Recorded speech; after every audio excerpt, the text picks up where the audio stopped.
You might have noticed we have some new decorations, and these are the 12 powers that our youth made about 2 or 3 years ago, I'm told, downstairs. Now, when we were shifting from Christmas, we really have been holding the energy of youth and new, expanded ages and teams downstairs. And so we decided to bring this upstairs, to bring the youth energy upstairs. Now, what is coincidental is that love fell down. Love and life. So we will put those up there. I just want you to know it's working. We have 5 children over in the other area. So this is bringing the invisible into the visible, and it's exciting. And having been a teacher and a youth ed director and written curriculum for Unity and taught ministers how to do youth ministry, yahoo! Yahoo! I'm so excited. And I'd love to have youth in the congregation on Sunday. I love to tell stories, and I love to hear me answer me back and let me know where I am. Yes. So I don't know about you. We weren't here last Sunday, were we? And I'm so sorry that Rabbi didn't get to come, but he was very clear he wasn't coming. And that made our decision that no one else was coming. And so Sherry, please, and you also please invite him again, and we'll have him on our roster of speakers. So wonderful, wonderful. I was without power. Paul and I were sleeping in our coats, our 3 layers of clothing. I had my hat on, I had my gloves, and my dog's head was right here, cuddled in between us. It was cold. I'm just saying. And when the power did go on, it was 40 degrees in the house. So, still had my coat on and my hat and my gloves. And we made it, of course we did. In the house that we came from, we had a generator, we had a well. We had a well. And we moved to this house 2 years ago, and all the power's underground. Nothing could happen, right? Oh, that. I never understood what that was, but it happened. So we are starting on a new series. This is our book, Discovering Your Divinity. And as was announced by Elizabeth, Linda Martell-Whitsett is going to be here online next week, and I'll be here too. She's a very good friend of mine. In fact, I was her teacher. And she was vice president of all of prayer for Unity for years and years. This is someone who really is steeped in the consciousness. She was over Silent Unity. She was over training of all kinds of chaplains and teachers. And she is retired now. She started her own unfolding ministry, evolving ministry, and I'm on her board. Who knew that? We've traveled all over, been together in many different places. And she is bright and funny. Oh, she's so funny. I love her. Love, love, love. So, discovering the divine in you. And I just wanted to make 2 quotes from the book.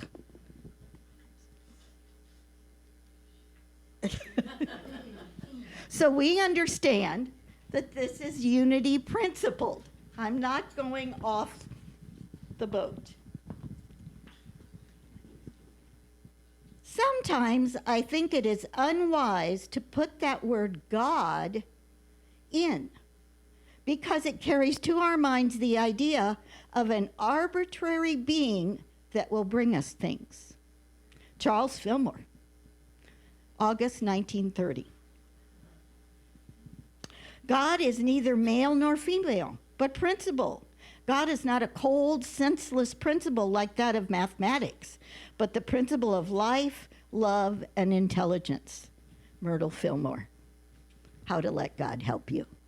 So when we are talking about God, usually we think of a deity.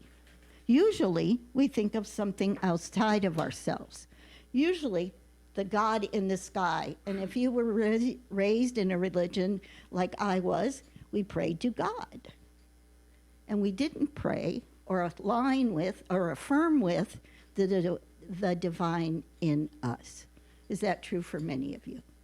Now, when I first came to Unity, they said, the divine is in you, or the Christ in you, or the light in you. And I said, where is it? In my little finger? Is it in my heart? Is it in my mind? Where is it?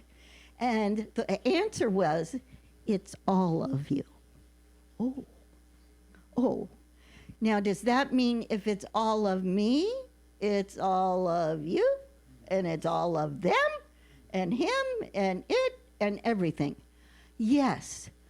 Oh. New beginning. Now, I know most of you have read Unity, heard ministers speak on this subject, and yet, have you noticed how we just slightly, resist? And we want help from something more than ourselves. Please. And we may, even in our small moments, go, God, help me. And we want to remember that we have the power within us. So today I'm talking about oneness. And oneness is not duality. And when we think of a God outside of ourselves, that is duality. That is a division. And it is so important and so life-changing when we come to the point of agreeing with our oneness. I don't know about you, but sometimes I argue with him. Now, wait a minute. I don't know about this. Being in agreement with my oneness, being in alignment, being in the energy field. Now, this actually is being proven in science. Mysticism and science are like this. Charles Fillmore loved science, did a lot of science research. Of course, it was 1830. Myrtle Fillmore, I am astonished by this. When she was going through her healing of tuberculosis, almost died several times, mother of 3 children, told she was dying, got medical books, opened them up to the area of her body, her lungs, and visualized from those medical books healed lungs.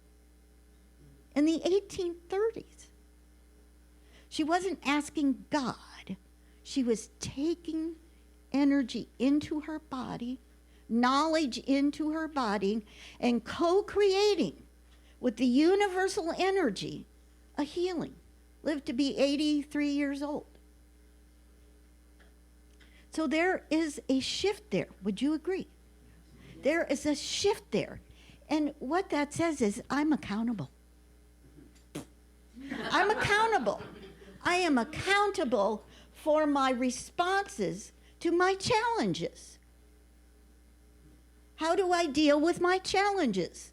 Hand on hip, stomp my foot, give a big smile, walk away. Well, that's the Unity way. Here, I'll give you a smile, but what's going on in here? So how do I shift that? I shift that by being accountable for knowing that I am 100% divine. And I am 100% human. And that's the same thing. We are all. We are in alignment with all of nature. Every tree, I met a Native American elder years ago. I was in my early 30s. And I happened to be in a place, I believe it was a park or a natural setting, and I was walking with this Native American elder. I've been so blessed for all my teachers. And there was a bird chirping, and he said, that's nature speaking directly to you. Huh?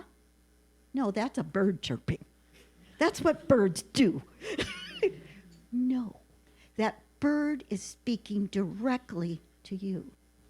There's something the bird wants you to notice. Oh.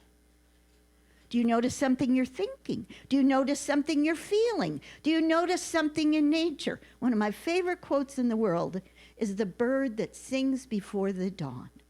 Teor. I love that. The belief in the invisible reality. Now, what happens first? The bird or the dawn? The bird. The bird. Now, you and I want the dawn first, and then we'll sing. Okay, there, okay. Now I'll be excited. The willingness to follow the inner promptings. The word Thich Nhat Hanh used is that we are interbeings. Now that's, some of you might not want to be an interbeing with everyone. However, Everyone? it's the truth. And we think of interconnected.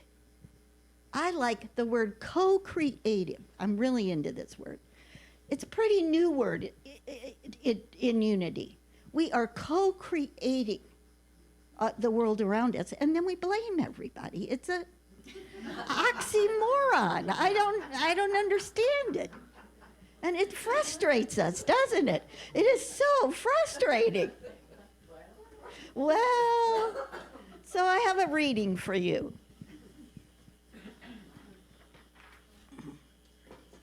This is from my book, my very favorite book. It's like my Bible, and I wanted to show it to you. It's called The Art, no, it's not called that, Spiritual Literacy. I don't know if any of you have read it, or it's heavy. I've used it as a footstool to get to something, and it is worn. I've had it 25 years, and it is filled with quotes and stories and of every faith and every religion. A story points to a major aha. And where shall I look for enlightenment? The disciple asked. Here, the elder said. When will it happen? Impatient, the disciple asked. It's happening right now, the elder answered. Then why don't I experience it? The disciple persisted. Because you do not look. Oh. But what should I look for? The disciple continued. Nothing, just look. But at what? The disciple asked, frustrated again. At anything your eyes light upon, the elder answered. But must I look in a special kind of way? The disciple went on. No, the ordinary way will do. But don't I always look the ordinary way? No, you don't. But why ever not? Because to look, you must be here. So a lot of what we experience in life is built on past experiences, and we're not really here. So that person reminds me of so-and-so, or that situation reminds me of that, and all of a sudden, I'm upset. And I'm really not looking at the situation I'm in. I've brought forward my life experiences. Now, sometimes that can be helpful. A lot of times, it really isn't. Look, are we really looking? Are we looking beyond? Are we looking forward? What are we looking at? So last week or 2 weeks ago, I gave the example of Greg Braden going with his friend to the medicine wheel, ancient medicine wheel. And when he got there, his friend got out. He was a Native American elder, a chief. He got out, and Greg Braden stayed in the car. And then his elder was back in 10 minutes, and he said, well, aren't you going to do something? Aren't you going to chant? Aren't you going to dance? I thought you'd be here a couple hours. He said, oh no, I wasn't praying for rain. I was praying rain. I was getting wet. I was soaked. My feet were muddy in the dirt. So this little concept here is a big concept. Am I praying for a solution, or am I praying with a solution? Am I in alignment? Am I holding? Am I visualizing? Am I co-creating with the unseen energy field? Charles Fillmore had a word for it. Ethers. We're in the ethers, the invisible. You see, there's visible things there, but we can't see them because we're not looking. We're not seeing with the spiritual nature of ourselves. So how do we shift that? How do we shift that? Anyone willing? Yes. 3. Okay, good. That's a good start. 3. 3 is a good start. So I'm going to tell you a story from a long time ago. When I was first in ministerial school, I lived in St. Louis. I moved up to Kansas City. It's a 2-year, at that time, on-site program. You had to live there. You had to go to be there all the time. And I went up early to get an apartment. I had let go of my teaching job and all my family and friends.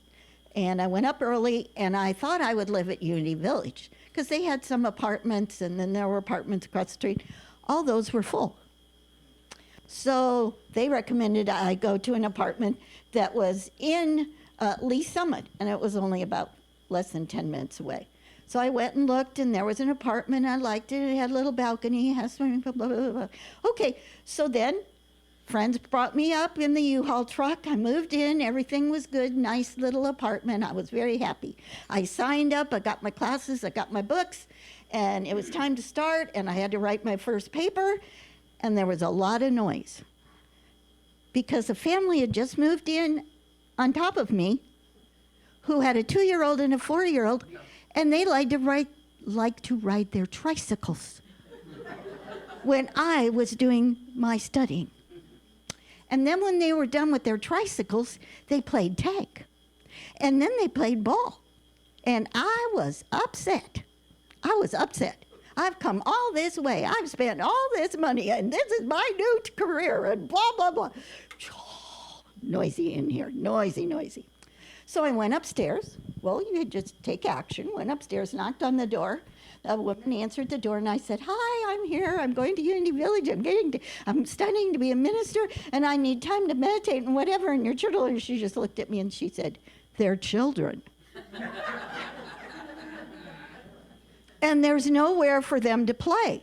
And she was right. All there was a parking lot. There was no jungle gym. There was no area. They could be hit by a car if they played in the park. Now, I'm a teacher, and I love children. I said, well, could we agree on a time? Could we agree in the morning? And she just gave me a blank look and closed the door. What I didn't realize is I was in school in the morning. And then I had a job, and I didn't get home till the tricycles started. So I was confused. I tried asking her again. I went to the manager. The manager said, "I can do nothing about this." I was fit to be tied. Every time I wanted to meditate, remember there was no computer, no cell phone. I had a little red typewriter. My first paper, I was just sat down to write it, and here they go. And do you know what happened? All of a sudden, this phrase came out of my mouth. "Bless you, little feet. Bless you, little feet." And I just said that a few times. I went back and did something else. I came back, and when I was ready to write my paper, it was quiet. For the next 2 years, every time I heard them, I said, "Bless you, little feet," and I meant it. And every time I sat down to write a paper, meditate, it was quiet. Now, one day I was walking across Unity Village grounds, and I saw the mom from upstairs. She worked at Unity Village. I kind of went like this, and she just turned her head. Now, as a student, we gave a talk to the staff. Now, there were several hundred people. This was in the old Fillmore Chapel, and it was Wednesday afternoon, and as soon as the students' talk was over, they were free to go home. So they wanted it to be short. I'm just saying. And it was supposed that you had a 30-minute spot. I decided to do 20 minutes, but keep them happy. And when it was my turn, it was at the very end of my 2 years. And I just told funny stories about making $1 a day cleaning toilets. And I, just told all kinds of prosperity stories. And people were smiling and they were nodding. And, and I was done early and everybody was gone. And yay. So about a week later, school was almost done. I was being ordained. There was a knock on the door. It was my neighbor from up above. And she had been at that talk. And she said, I want you to know you gave the best talk that anyone has given to the staff in 2 years. And everyone's still talking about it. No hug, just a smile. I shifted. The children did not stop riding their tricycles, trust me. The children did not, thank goodness, didn't stop playing tag. They were being children. I shifted. I blessed it. I turned the way I saw it, the way I felt about it, and the circumstances changed. How did that happen? I don't know. How did that happen? Now, some of you know that I was here last spring, and I had just had a conversation with my daughter, and she said, Mom, I wish you could help a ministry. I know you miss it so much. I said, I do, and I love to give a talk. And she said, I know you do. And so that night, I wrote it in my journal. I wrote an intention. I want to be speaking on a regular basis, and I want to help a unity community. And 2 weeks later, Patty called me. And then I was here, and then I was here, and now I'm here. So how did that happen? How did that happen? I couldn't make that happen. I intended that to happen. And I aligned with energies. My energies aligned with you. We don't know how. It's invisible. We could call it magic. We can call it many things. It is the divine in expression. The divine in expression. It's taking the energies of the universe, bringing them together, and using them to benefit those who are holding that intention. And it can be everything, anything. So how do we shift? What do we do? Now I'm thinking of this unity of Salem. You've been a family, you've been a community, and how do you shift? How do you take the invisible energy that's in this room, the invisible energy that each of you carries, and how do you mold it? See, that's it. We're molding it. Do we do that by aligning? By holding something intentionally, like these words? See, look at words, children. Words, children. World, children downstairs. Words up here, children sitting in the chair. How does that happen?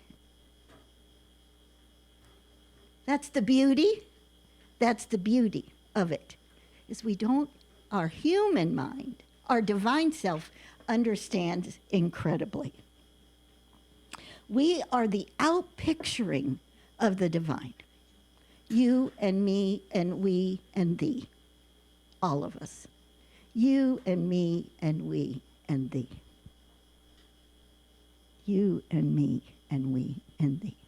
Do you remember I was asking Angela, could you just play that one moment? See if anybody remembers this song. And we'll do it later at the meditation, but just play it a little bit. You remember this song?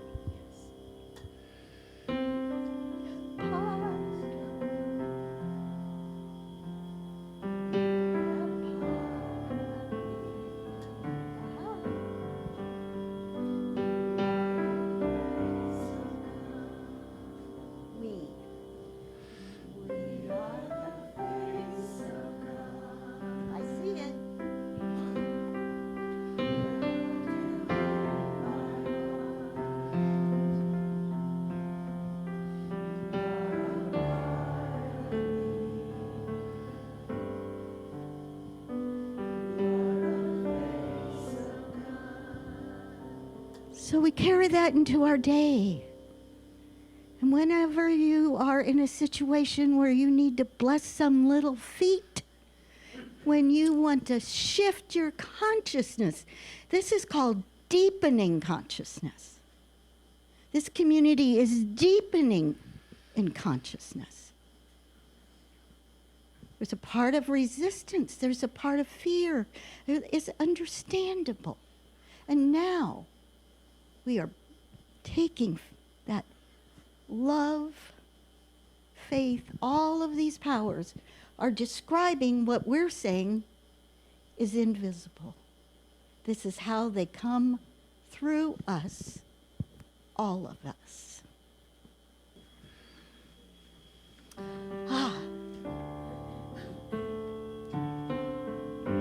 So I'm going to invite you to bring up anyone or anything that is irritating you, that is frustrating you, that feels out of your control.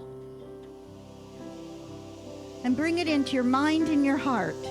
And we're going to bless that with this song. It says face, it means many things. You are the face of God. I hold you in my heart. You are a part of me. You are the face of God. You are the face of love. I hold you in my heart. You are my family. You are the face of love. So we breathe deeply. And we listen to those words. We let the flow of the music carry us. And we experience that divine energy. And we ask for healing. We ask for abundance. We're not asking, we're aligning. We're holding. Health. Forgiveness.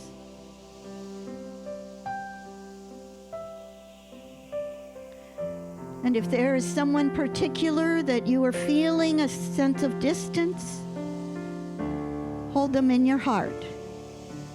And remember, they, as you, are divine.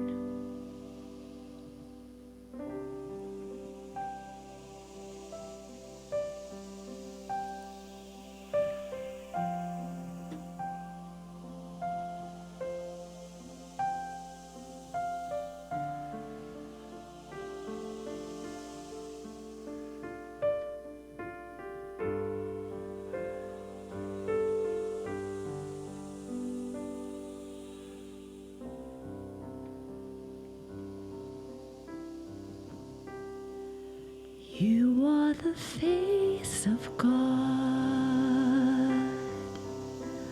I hold you in my heart. You are a part of me. You are the face of God. You are the face of love.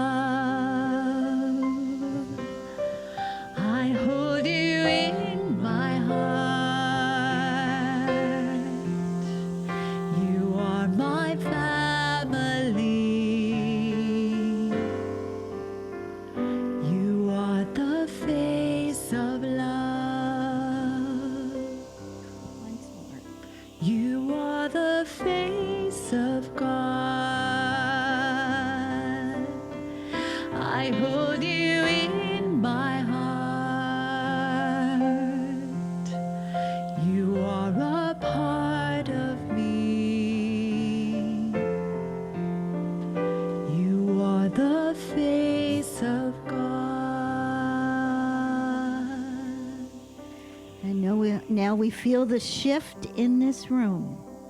We acknowledge and align with the one, the divine.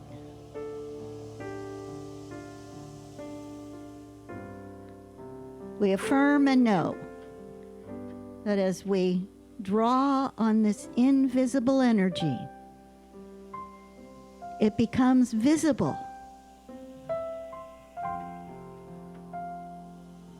And we are at peace. And so it is.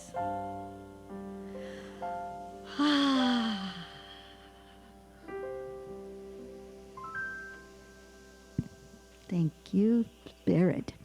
Thank you, Angela, who had to go find that song. Because Victoria walked in this morning. Do you remember this song? And as always, she's so wonderful. She pulls it out of the hat. So thank you, thank you, thank you.